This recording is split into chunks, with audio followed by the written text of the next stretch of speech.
The Shek Report, with Dave Dameshek reporting.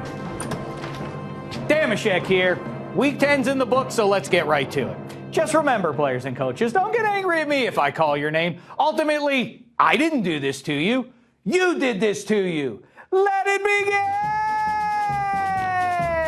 begin! At number 4, Steelers special teams coach Danny Smith. If you're wondering where all the gum went, it's in his mouth. At number 3, the Packers, who at 4 and 5 are officially bummed out, especially Aaron Rodgers. Poor guy. Yeah, he's still the best I've ever seen play QB, but he may have some unexpected free time coming up after New Year's. On the bright side, at least he's not going to be alone. At number 2, those who denounce going for 2.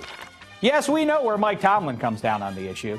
And yes, we really blew out the Photoshop budget this week. And yes, Pete Carroll showed on Sunday night it can be too much of a good thing. Get it? Too, because... Anywho, yes, it may seem like going for 2 is overly aggressive, but if you haven't noticed, the old-fashioned gimme extra point ain't such a gimme anymore. Did you see what happened in NOLA on Sunday? 20/20 hindsight, but an out-of-bounds controversy was bound to happen sooner or later. They say football's a game of inches, but the 2016 playoff picture may have been altered by a foot, specifically the right foot, stealthily cloaked here by a white shoe of the Broncos' Justin Simmons. Maybe black shoes would be a good idea going forward league-wide. And speaking of the future, come January, the Broncos may be playing and the Saints might be home watching just because of this one play. Now it's time for the Everyman, presented by the Campbell's Chunky Everyman All-Star League, which this week goes to Tony Romo for being cool about this whole Dak Prescott thing. And by the way, that's a lovely gown, Tony. Always a bridesmaid, never a bride. I say keep your chin up and your eyes on the future, but you already look so happy. What is Tony Romo looking at there? Jay Cutler highlights. Good luck in Chicago next year, Tony.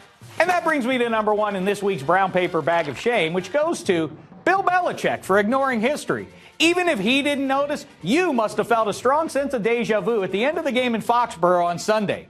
21 months after that other big game between the Patriots and Seahawks ended with a questionable pass from the 1-yard line, Sunday night's game between the Patriots and Seahawks ended with a questionable pass from the 1-yard line.